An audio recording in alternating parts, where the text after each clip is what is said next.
And welcome everyone. तो आज हम आ गए हैं मास रिलेशनशिप का पार्ट 2 लेके। इस वीडियो में हम कुछ और क्वेश्चंस को डिस्कस करेंगे। So let's start a video. अब जो सबसे पहला क्वेश्चन हमारे पास है वो क्या कहता है, what weight of zinc would be required to produce enough hydrogen to reduce 8.5 gram of copper oxide completely into copper. यहाँ पे पूछा क्या गया है कि हमें कितना वेट ऑफ जिंक रिक्वायर्ड होगा जिससे कि इतना अमाउंट ऑफ हाइड्रोजन प्रोड्यूस हो जाए सो दैट वो क्या करे, 8.5 ग्राम ऑफ कॉपर ऑक्साइड को कंप्लीटली कॉपर में चेंज कर दे। तो यहाँ पे तो मैंने इक्वेशन लिखा है, लेकिन तुम्हें एग्जाम में या वहां पे तुम्हें इक्वेशन लिख के नहीं देंगे, तुम्हें इक्वेशन फ्रेम करना आना चाहिए। कॉपर ऑक्साइड को कॉपर में चेंज होने के लिए हाइड्रोजन गैस चाहिए होता है। तो जब कॉपर ऑक्साइड हाइड्रोजन के साथ रिएक्ट करता है तो कॉपर बनाते हैं। तो अब एक बात बताओ, क्वेश्चन यहाँ पे क्या पूछ रहा है कि 8.5 ग्राम ऑफ कॉपर ऑक्साइड को अगर कॉपर में चेंज हो रहा है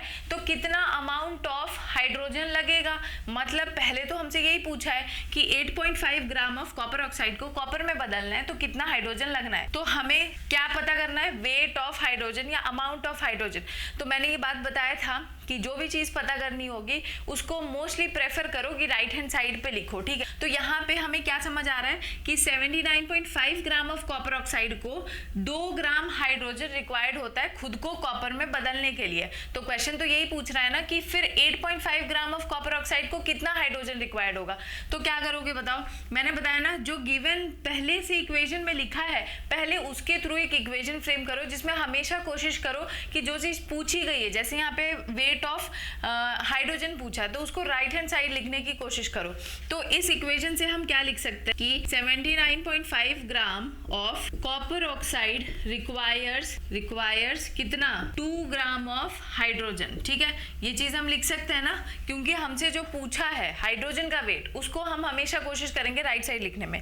ठीक, तो अब क्या लिखोगे, 1 ग्राम ऑफ कॉपर ऑक्साइड को कितना हाइड्रोजन रिक्वायर्ड होगा, तो क्या करोगे 2/79.5। ठीक, तो फिर अब पूछा कितना है, 8.5 ग्राम ऑफ कॉपर ऑक्साइड को कितना हाइड्रोजन चाहिए होगा।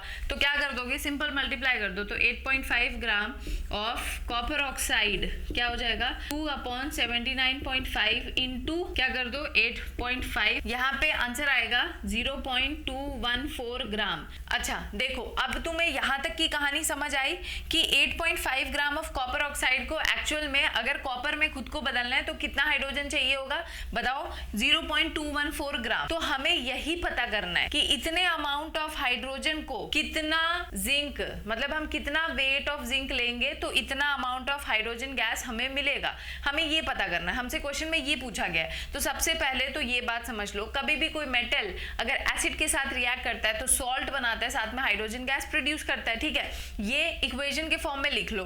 फिर इक्वेशन से देखो जिनके बीच में रिलेशन पूछा उनको सिर्फ ध्यान दो, मतलब हमें यही तो निकालना है कि 0.214 ग्राम ऑफ हाइड्रोजन जो कि 8.5 ग्राम ऑफ कॉपर ऑक्साइड को कॉपर में बदल रहा था, तो इतना अमाउंट ऑफ हाइड्रोजन कितना जिंक के वेट से प्रोड्यूस हुआ होगा। कंफ्यूज मत होना, 1 से 2 बार रिपीट करके सुनोगे ये बात समझ आ जाएगी। ठीक है, तो अब हम क्या करेंगे, जिंक और हाइड्रोजन के बीच में रिलेशन निकालना है। सबसे पहले इनके जो मासेस है वो लिख लो। ठीक है, तो मासेस लिखा, उसके बाद मैंने क्या बताया था, जो निकालना है मतलब इसमें वेट ऑफ जिंक निकालना है तो उसको प्रेफर करो कि राइट साइड लिखने की कोशिश करो।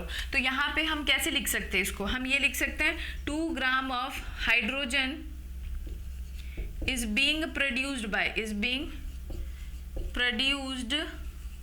by 65 gram of zinc. मतलब 2 ग्राम ऑफ हाइड्रोजन को 65 ग्राम ऑफ जिंक प्रोड्यूस कर रहा है। तो 1 ग्राम ऑफ हाइड्रोजन को कितना करेगा, तो 1 ग्राम ऑफ हाइड्रोजन क्या हो जाएगा 65/2। ठीक, तो फिर एक बात बताओ, 0.214 ग्राम ऑफ हाइड्रोजन कितने वेट ऑफ जिंक से प्रोड्यूस हुआ होगा। तो सिंपल मल्टीप्लाई कर दो, क्या हो जाएगा 65/2 इंटू 0.214। जब इसे सॉल्व करोगे तो आंसर आएगा 6.955 ग्राम।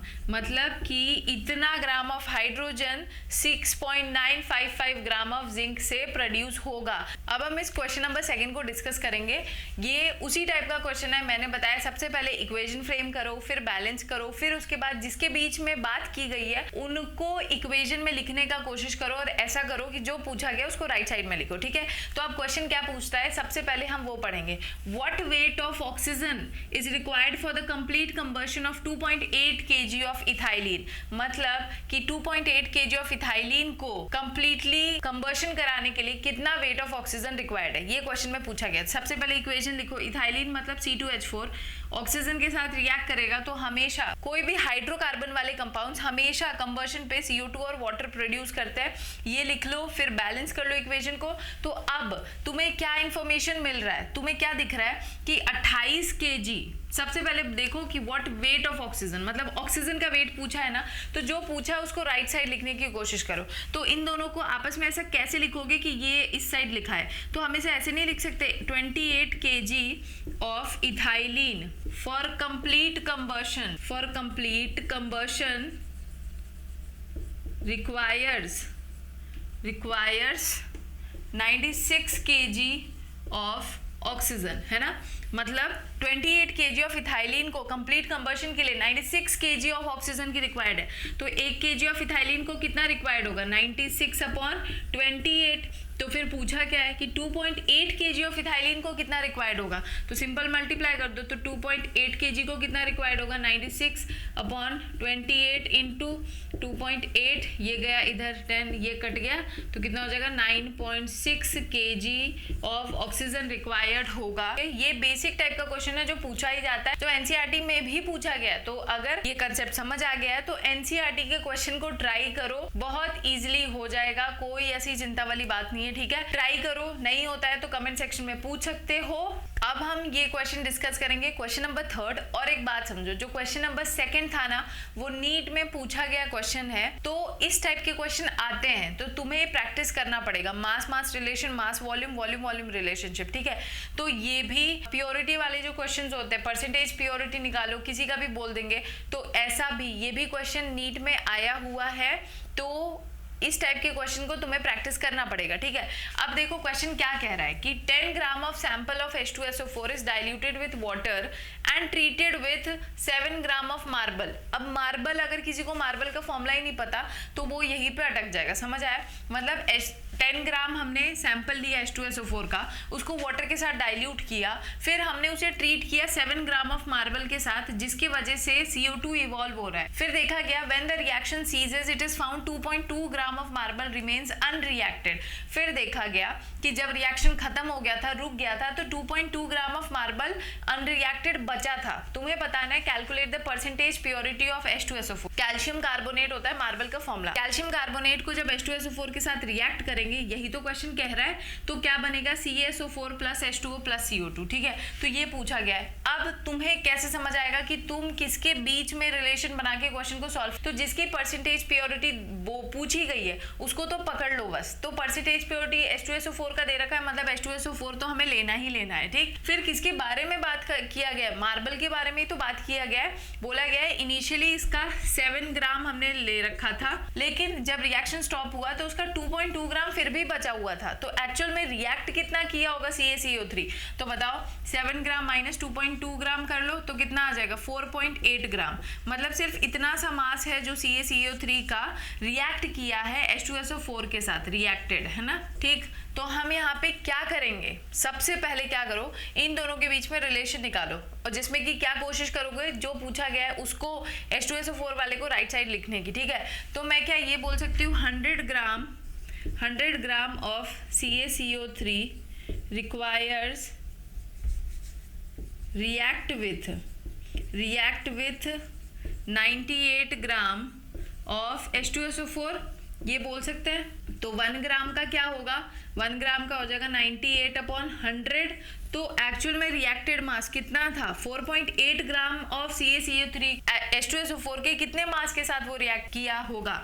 तो क्या करोगे 98/100 इंटू क्या कर दो 4.8, इसको सॉल्व करोगे तो आंसर आएगा 4.704 ग्राम। मतलब ये है कि 100 ग्राम को 98 ग्राम H2SO4 चाहिए था रिएक्ट करने के लिए और CaSO4 और वाटर और CO2 में बदलने के लिए। ऐसे ही क्या 4.8 ग्राम को कितना H2SO4 रिक्वायर्ड था, इतना ग्राम ऑफ H2SO4 रिक्वायर्ड होगा CaSO4 प्लस H2 और CO2 में चेंज होने के लिए। ठीक है, तो इतनी बात समझ आ गई हमें कि हमें इतना ग्राम ऑफ H2SO4 चाहिए। अब परसेंटेज प्योरिटी जब भी पूछा जाता है किसी का, तो परसेंटेज प्योरिटी अगर निकालना है तो जिसका पूछा गया है उसका जो रिएक्टेड मास है अपॉन टोटल मास जो गिवन है क्वेश्चन में वो इनटू 100 कर दो। तो इसका रिएक्टेड मास कितना है H2SO4 का 4.704 अपॉन गिवन मास क्या है 10 इंटू 100 कर दो। तो इसे सॉल्व करो, क्या हो जाएगा बताओ, ये इससे मल्टीप्लाई हो जाएगा, आंसर आएगा 47.04%। ये आ गया हमारा percentage purity of H2SO4। I hope ये क्वेश्चन क्लियर होगा। और जो पीछे 2 क्वेश्चंस करवाए इससे पहले जो एक वीडियो में मैंने क्वेश्चंस कराए थे, ये सारे क्वेश्चंस क्लियर होंगे। अगर वीडियो अच्छा लगे then do share it with your friends. अगर कोई डाउट है तो कमेंट सेक्शन में पूछो। जो आज का वीडियो है और जो पिछला वीडियो, उन सब में मैंने ऐसे क्वेश्चंस कराए जिससे मास रिलेशनशिप का डाउट क्लियर हो जाए। मिलते हैं फिर नेक्स्ट वीडियो में जिसमें हम किसको डिस्कस करेंगे, मास वॉल्यूम या फिर वॉल्यूम रिलेशनशिप के क्वेश्चंस को। तक अपना ध्यान रखो, अच्छे से पढ़ाई करो। Thank you and bye.